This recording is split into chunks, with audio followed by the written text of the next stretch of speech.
Good afternoon, everyone, and welcome to this webinar being presented by none other than R. Baira, who, apart from wearing multiple other hats, is also the executive director of the Snow Leopard Network.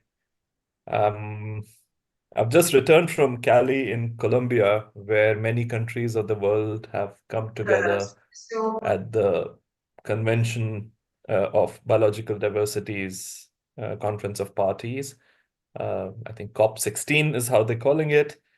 You may have noticed that many countries, in fact, all the countries who have ratified the Kunming-Montreal Global Biodiversity Framework have agreed to conserve up to 30% of their land or water. Now, to even imagine making this possible without even remotely taking people on board is impossible. Now, to engage and partner with communities is not just the right thing, but it's also imperative. And how to achieve this ethically, responsibly, and respectfully is what Baira today is going to talk to us about, and how this is being transformed into a movement to try and correct the wrongs that have been done in the name of conservation, to try and address the challenges that we face, because whatever you may say, none of us are trained in engaging, communicating, partnering with the communities. That's something we learn on the go through trial and error. So how is that being addressed? I'm sure Bara will be able to tell us that and much more in talking to us about this new way forward, which is the Ethical Conservation Alliance. Yeah, so over to you, Bara. Please go ahead. Thank you. Yeah. Hello, everyone. Thank you, everyone joining today's webinar. And thank you, Dr. Kaustubh Sharma, for your introduction, beginning of this webinar. So my name is Baira Gerald Agwantirin, shortly Baira, as Kaustubh introduced, and I have been working with the snow leopard conservation for last 55 years. With my various capacities of running local conservation NGO, as well as initiating and developing community-based conservation programs. So I'm really happy today that I was able to support this new alliance, which I'm going to talk today. So with today's webinar, I would like to introduce about this emerging new global alliance we call it Ethical Conservation Alliance. And in order to do that, I would like to describe the partners principles, which is the main tool of the alliance activities to build capacity of global conservation practitioners in engaging with indigenous and local communities, and also explain what drives to create this alliance. And then I also would like to describe how the overall activities have been progressing since the alignment was established. And I also touch base on our work sensitizing governments in ethical nature conservation, where I also briefly invite Dr. Kaustubh Sharma in that part. And lastly, I will outline what our future holds for this exciting alliance. Okay, so initiation of this alliance is closely related to something called the Partners Principles for Community-Based Conservation. In the last 20 years, Snow Leopard Trust has built significant experience in successful community-based conservation programs, applying a specific approach. Our work with snow leopards across Asia. So we all know too well that, historically, conservation efforts in large parts of the world have been perceived to be discriminatory by local and indigenous people. Even today, top-down, state-imposed conservation remains the dominant approach to protecting biodiversity across the globe, with little consideration for communities, community views or well-beings. If we narrow down our lens to look at snow leopard conservation, we know that patterns of big cat conservation have often been prioritized local communities, not prioritized local communities or indigenous peoples as true stakeholders or right holders. The conservation of big cats, like as many large endangered species, has historically been about creating protected areas and moving human populations out. A recent study suggested that only 6% of the protected areas across the snow leopard habitat range are estimated to be large enough for a viable population. The snow leopard's future, like so many species, depends on living alongside people to coexisting.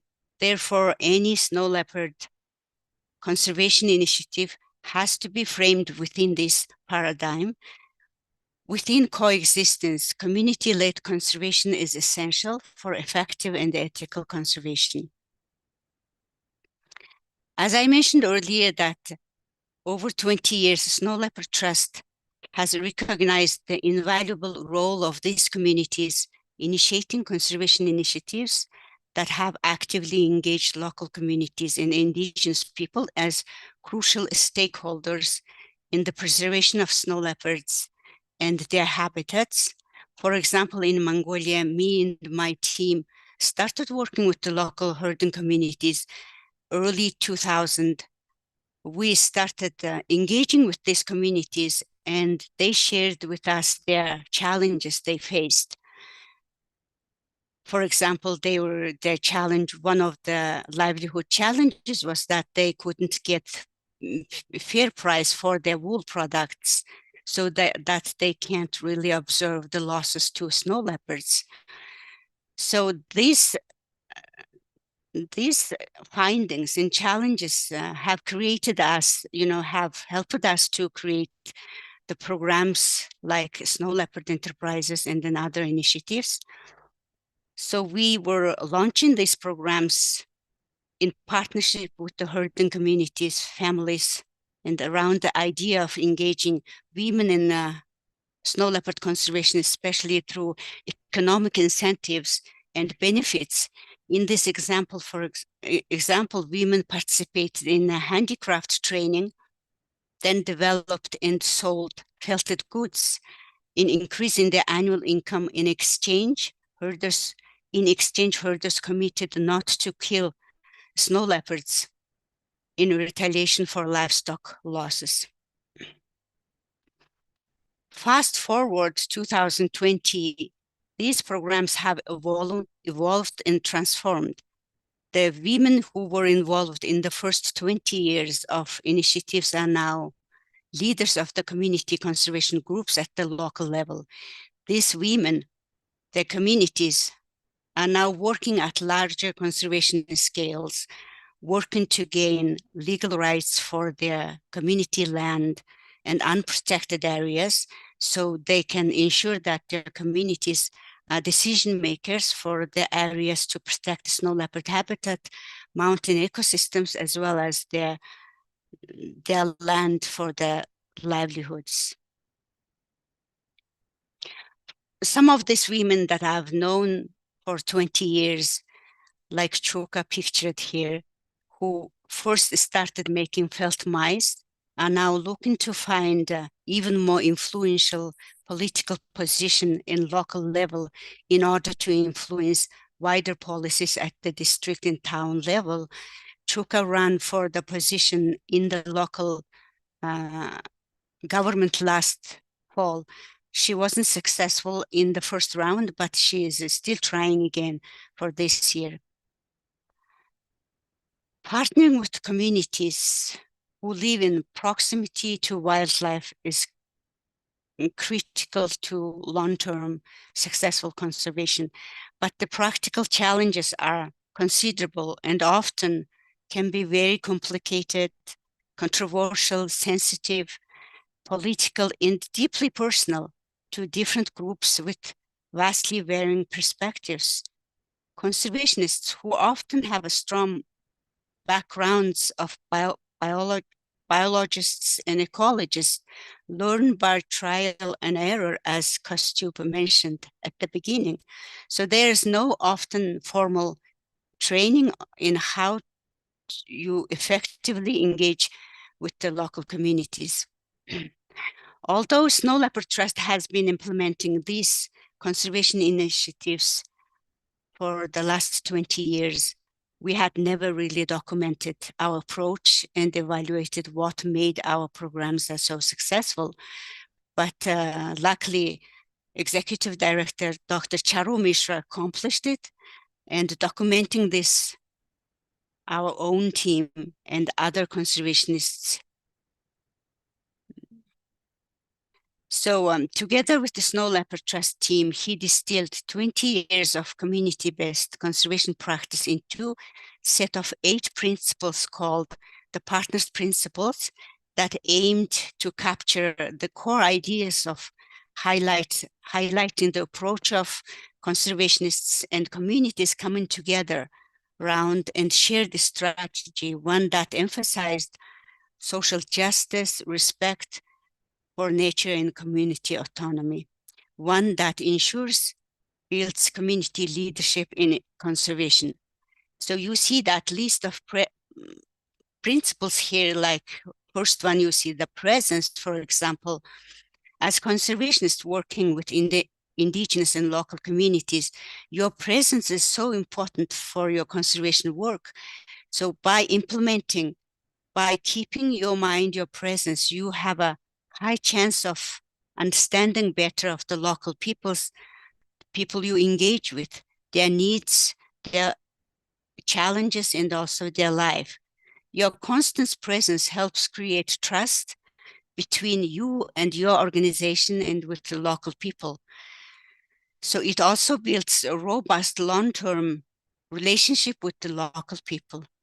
So these principal guidelines are actually, in addition to giving this general guidance, it also provides examples of do's, don'ts for the conservation practitioners to consider. So this is the framework for guiding for conservation practitioners, used as a tool to help building skills and confidence to lead with an ethical approach to developing conservation relationship with communities, resolve challenges, and find opportunities toward conservation actions. Also to remembering that conservation is our #1 priority, but that is not for communities. It may not even be on the list of concerns and priorities, you know. The principles give us permission to take a time to ask questions, to learn what the priorities and challenges, concerns the community is facing. And also this gives opportunity to build initiatives in partnership with the communities. So although we don't have a time to go into them in detail, the principles will be familiar concepts. They include principles such as respect that I just mentioned, and transparency, negotiation, empathy, and responsiveness. So these principles were published in a book in 2016, followed by the scientific publication and training manual. So you can download the book online as well. So in November 2022, Snow Leopard Trust conducted the partners training among 18 celebrated conservationists from 22 countries around the world in Kashkasu village in Kyrgyzstan. But it was a time for us to realize that these partners principles were not just important for snow leopard conservationists, but also global conservationists who's working for biodiversity conservation in different ecosystems. So we realized they had a global significance. So these 18 conservationists from Africa, Asia, and Central America wanted to share these experiences and expand our collective effort initiating the new global alliance. The issues were raised that time, and that during that gathering touched on some of the fundamental opportunities for community-led conservation. It also highlighted how conservationists coming together could do so much more. So at this training, the idea of initiating Ethical Conservation Alliance was brought up. So right away, these conservationists collectively issued the declaration calling for a shift in paradigm, which is called Kashkasu Declaration, because community-led conservation does require a paradigm of change. On the practical level, the Alliance also agreed that we would commit to train conservationists in ethical approaches and strategies to support genuine community-led approaches. Since its initiation as a follow-up to the Kashkasu Declaration, Ethical Conservation Alliance was launched at the People for Planet Summit in London, UK, 6th of November 2023. This is a growing coalition of conservationists from 33 countries working with alongside local and indigenous groups across Latin America, Africa, Asia, and South Pacific, and Europe. So Ethical Conservation Alliance's mission is to improve how biodiversity conservation is practiced worldwide by bringing local and indigenous peoples to the forefront for the conservation. Conservation efforts have been historically sidelined local and indigenous communities, leading to conflicts, injustices that hinder biodiversity goals. As we all know, it is critical to correct historical wrongs and work with indigenous peoples and local communities with respect, acknowledging and building their conservation leadership. So one of the most significant limitations to effectively promoting community-based community involvement and leadership in conservation has been the need for more resources and training among conservationists that would help them to engage effectively and ethically with local indigenous communities. So community engagement and the establishment of the community-based interventions are often carried out trial and error, as we have been saying. So the Ethical Conservation Alliance fills this gap, setting up guidelines and training courses to better understand and engage with communities for the conservation. So within that training workshops, we have been delivering orientation workshop for conservation practitioners in person or online, and then also delivering training of trainers. And not necessarily workshop, we also have an online discussions. And also there is a session called Help Solving My Problems. So that these are the resources we support the conservation practitioners who working forefront. By this time, we have delivered 16 workshops to 304 conservation practitioners. And then out of these 304 people, 132 have been women conservationists took a place for these workshops. And I think we have 55 nationalities who were participating in this training. So all these trainings were led by our Alliance trainers who also previously trained by this training of trainer program. Just recently, we also published new toolkit, and then you can download free online as well. So this book is intended as a guide to conduct training for workshops for conservationists to strengthen ethical, inclusive ways of engaging with local and indigenous communities. Trainers are provided with a set of tools, approaches drawn from the partners' principles, which aim to help trainees to self-reflect on their work, discuss successes and shortcomings, as well as to identify aspects to focus on the future. Also, this book aims to provide framework for trainers to foster open and constructive discussions throughout the course, centered on the conservation experiences of participants, while maintaining a focus on inclusive and ethical approaches.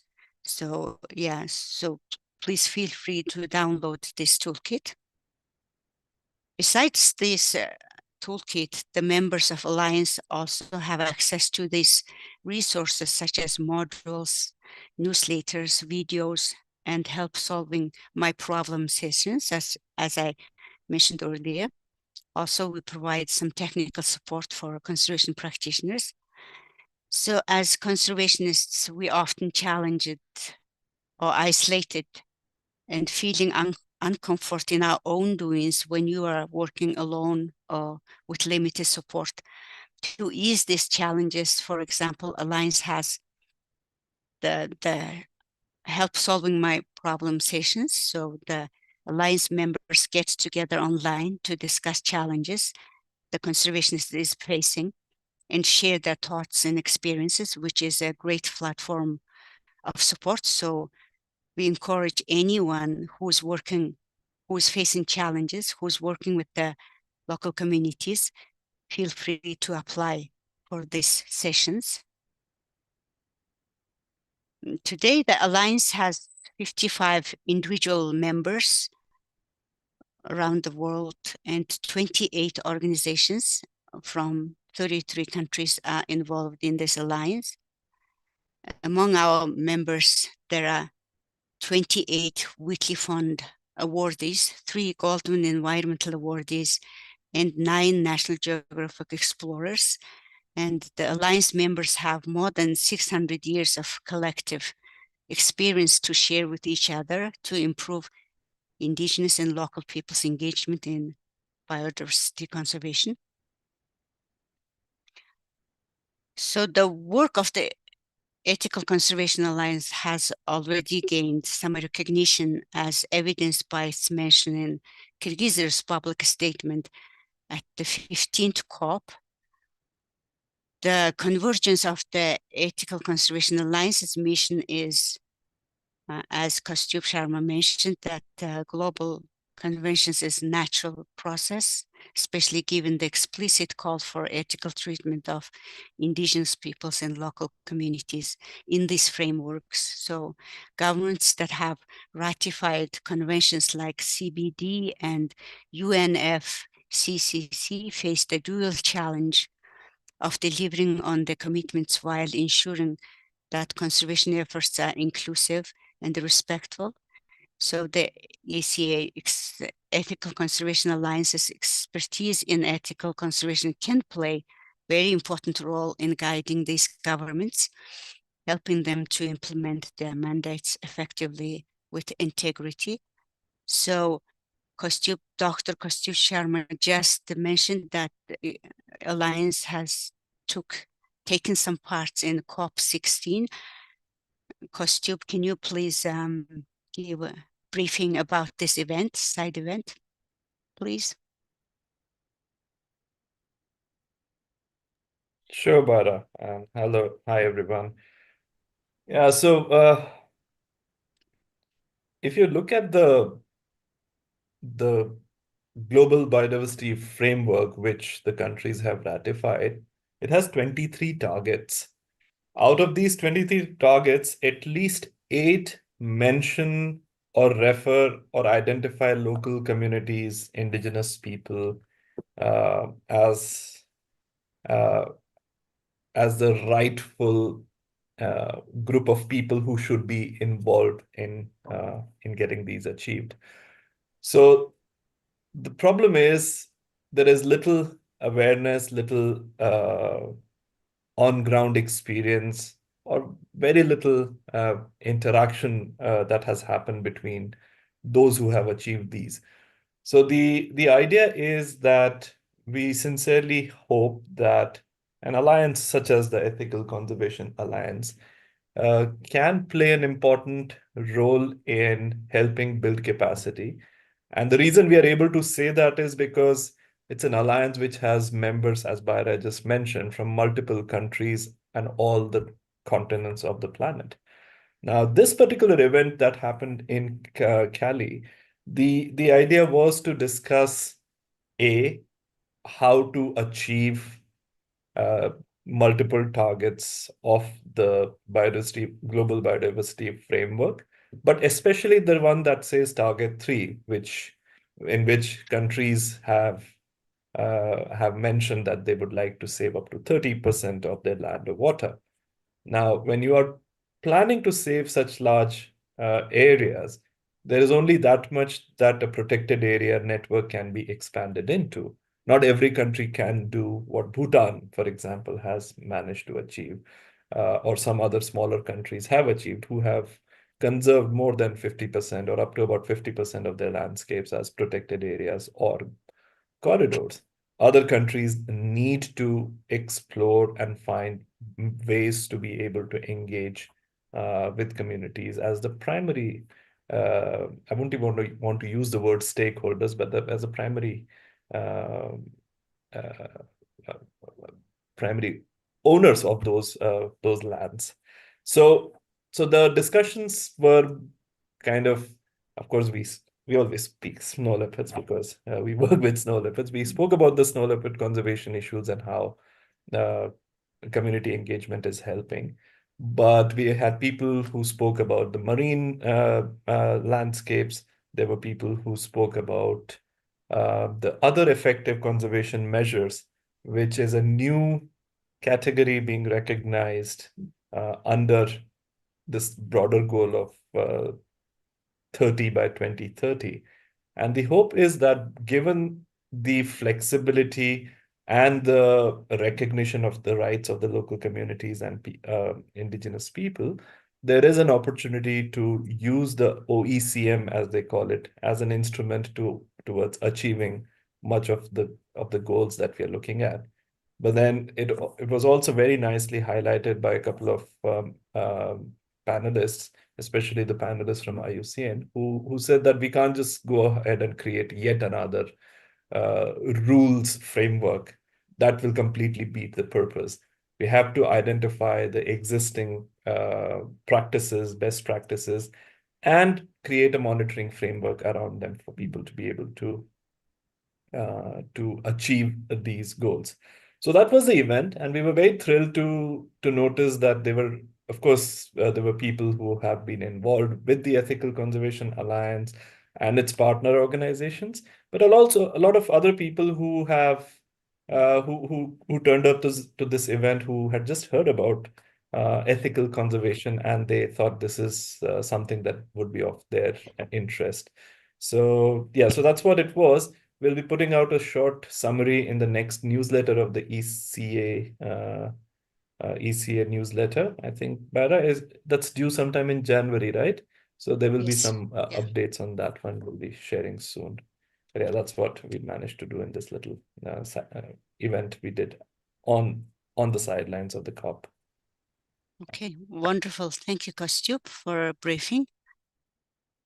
So, however, we want the Alliance to be a place for conservationists go get what they need in engaging with local and Indigenous communities. Being part of the Alliance, conservationists around the world found it very useful. So we, as conservationists, we're working in this complexity of the situations where the threats to wildlife is accelerating. So it is really important. They think it's really important alliance to get together to share experiences and knowledges. So just in the near future, as Alliance being a new organization, there is still lots to be done. And we have planned to do the in-person strategic planning meeting in November 2024. And then we are always constantly getting the request for training workshops, which we continue doing. So using this opportunity, I would like also to introduce one of the very exciting opportunities coming soon. So this is training of trainers workshop is happening in February 2025 in Mongolia. So I would also like to share this information on Snow Leopard Network. So anybody who's working in high mountains in Asia, working with the local communities, please also apply to this opportunity to get involved in this training. We have scholarships. We have also grants for conservationists to continue delivering your own training in the local level. So I would also like to encourage anybody who's working with the communities, apply and join this alliance. And you can easily find platform where to join the apply for this alliance.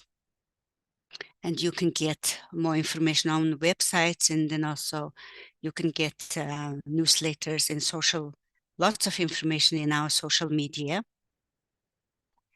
So this Ethical Conservation Alliance's work wouldn't have been possible without these organizations like Wheatley Fund for Nature, Melka's Family Foundation, Snow Leopard Trust, and Acacia Conservation Fund. With all these supports, we were able to achieve so much so far.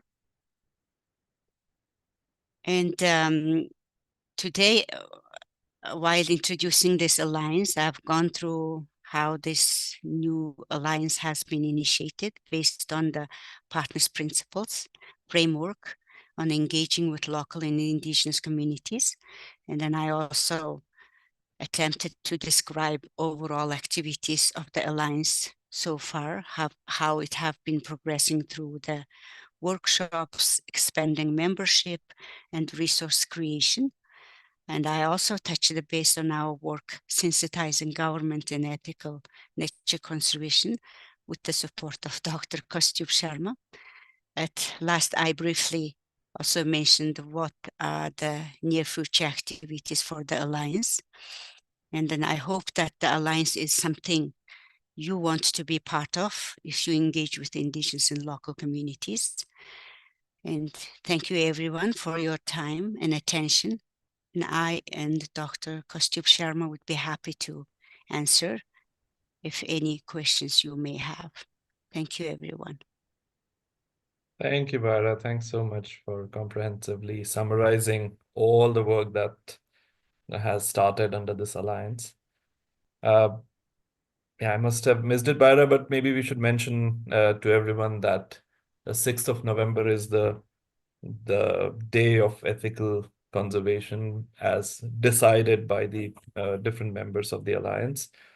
So if you follow Snow Leopard Network or the Ethical Conservation Alliance on social media, or if you're receiving the newsletter, or if you're following the website, you will receive some communication.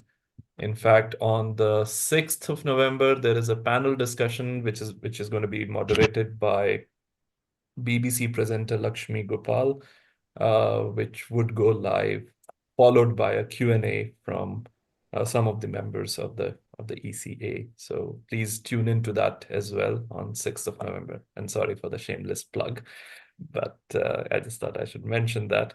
Yeah, if any of you have questions, kindly let us know here. Bara, we do have questions. Could you talk more about the partners' principles and give some examples of application? Vaira, your forte. Yeah, as I mentioned, that this 8 principles of partners principles. It's a framework that distilled from our own experiences, and Dr. Charu Mishra put together into this framework. So this, as being framework, it gives to conservationists, how you deal with the local communities and indigenous people on the ground. For example, responsiveness, what do you need, because, for example, today's, threat is accelerating complexity, full of complexity world. You never really know what's happening on the ground sometimes when we're working on our offices. And but if you keep your presence, and then you would know, if you keep your relationship with local people, you would get easily know what's happening on the ground, for example. And then you get, before anything happens that hinder local people's livelihoods or hinder the biodiversity safety, you will be you can do some responsiveness measures. So, for example, the responsiveness, and then there is also strategic support principle, for example, that has really helped me in my team when there was a mining, mining issues were happening in the South Gobi, Mongolia. So we were able to, using that approach, using that principle, do's and don'ts, we were able to approach rightly to the decision makers to be able to, to be able to protect the land. But with that enormous undertaking, I'm sure that our long-term relationship with the local people really helped us to accomplish that target, for example. So we, as like conservation practitioners like myself, I really find that useful. Of course, any situation is different to a country by country, to location, but these general guidelines are actually helping to conservationists. So, but these frameworks are actually being taught how to be used, being taught through these trainings, workshops. Yeah. Also, Flavia, I think, I mean, the way I look at these principles is it's a handy checklist.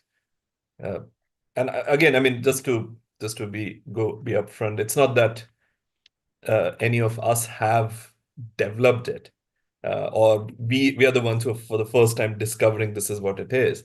It's just that with Byra's experience, Charu's experience, everyone in the team who have so many years of experience, they were able to crystallize that experience and transform it into something that we can call as a checklist.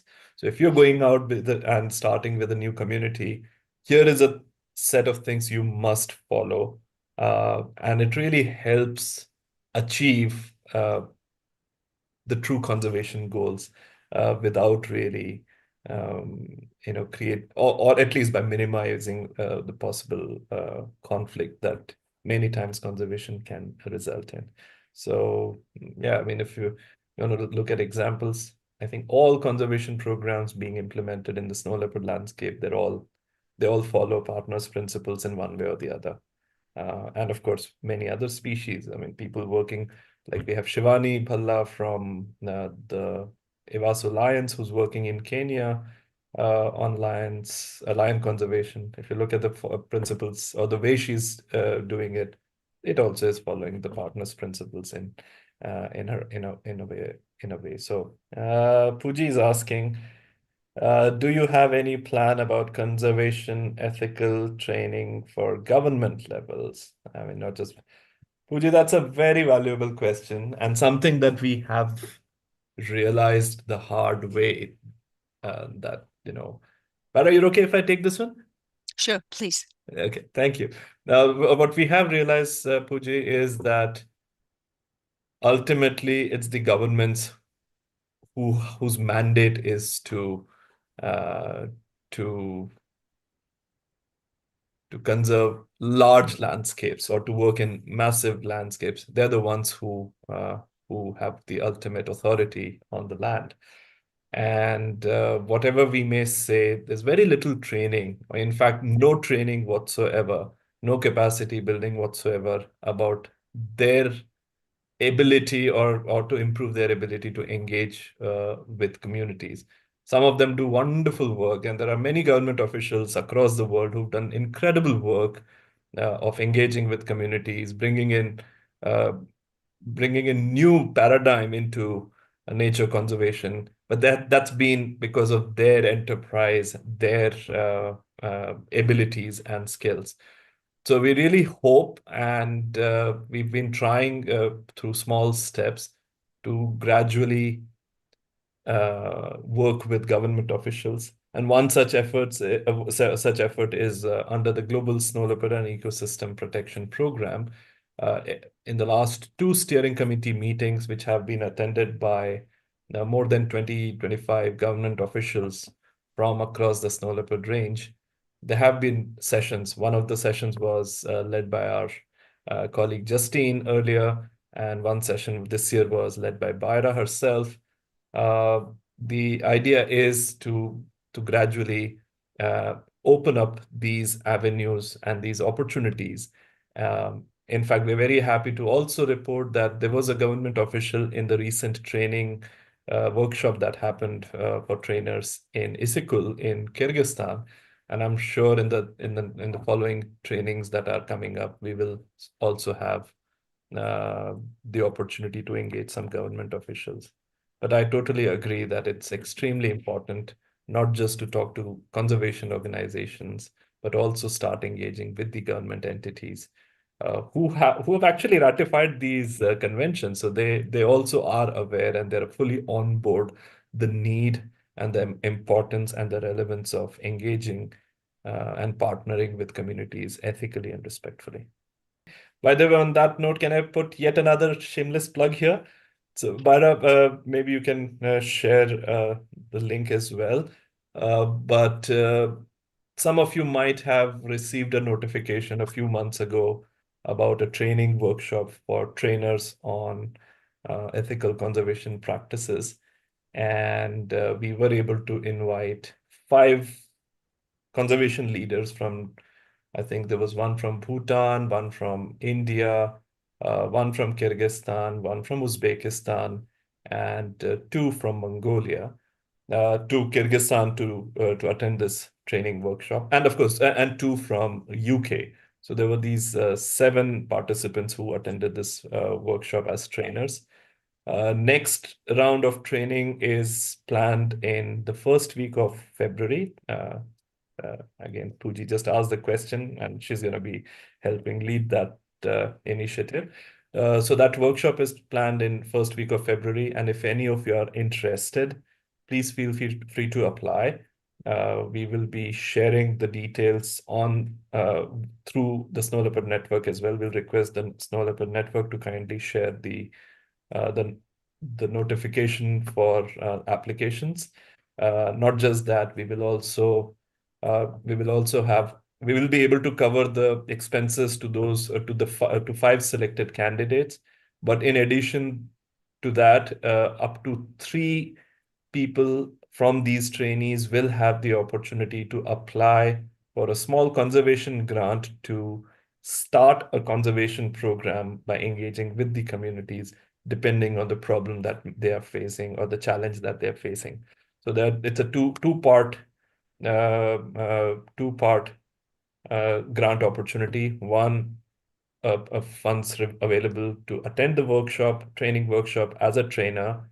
Second, they will be getting support to give out the training in their area or country of residence. And the third part being that they will also be able to apply for a one-time conservation grant to initiate a program, should that be of interest to them. So just wanted to mention that. I'm sure a formal notification will be coming out soon. Are the are the trainings also conducted online, even though in presence is always... I know, Flavia, it's always so much better to have those trainings in person. So the training not this one. This particular training is the training as a trainer, right? So the participants are expected to go back and deliver the training based on whatever they have learned or we have co-learned during the workshop. So this particular workshop will have to be in person. Having said that, stay tuned. I think soon there will be some of the trainees or some of the participants from these workshops who will deliver training further trainings. Those should definitely open up for online participation as well. And we have in the past delivered some of these workshops online. I remember Benazir and I had once given a workshop for Central Asia. We had participation from Tajikistan and Kyrgyzstan. We had done that online. And I'm sure there will be other opportunities opening up as well. So yeah, stay tuned, and I'm sure you'll get to hear as and when it comes up. Thank you. Thank you for that question. Okay, there's one more question. Is there any of the principles you noticed more difficulty in applying? How did you deal with it? And large differences across localities and countries. Byra, you want to take this one? From country to country, the situation is always different. So, and for conservationists, we know the situation in our own countries. And then, so the principles are not really telling you what to do, but it's suggesting and then providing the guidance. So you can, conservationists can actually use this tailoring the principles in your own situation. So I think that applying these principles are not very difficult, I would say, but keeping this in mind and then trying to implement these principles, this definitely, something you keep in your mind. I would say. So Flavia, to your other part of the question about more difficulty in applying, I don't know which one is more difficult than the other. I mean, each of them can have its own nuances, but I think empathy among everything else is easier said than done. You might want to say, I want to put myself in someone else's shoes, but to really be able to put yourself in someone else's shoes is not something that easy, and it takes a lot of what do you say, introspection and a lot of thinking to be able to truly empathize with others, what they are going through, what they are facing, what are the challenges they're going through. So personally speaking, I'll say that as much as we all want to show empathy, it takes a lot of effort to be able to do that successfully. And again, I mean, there's no metrics that can tell you that, oh, you've done it successfully or not. But yeah, that's something I feel one has to really put a lot of effort to be able to put yourself in someone else's shoes. That's my limited, based on my limited understanding, my personal response on that one. Byra, what do you think? What do you feel the most problem or the most challenging? Yeah, as you wish, just to add what you said, and then I think empathy is something also comes with your experience, right? So you would never really know what the situation of the local people on ground, right? But when you having relationship with them and working for a long time, and then you start understanding, and then so you can, show the empathy. Totally. I think it comes with the skills, and then it comes with the experience, I think. Yeah. I agree. Yeah. I totally agree. Yeah.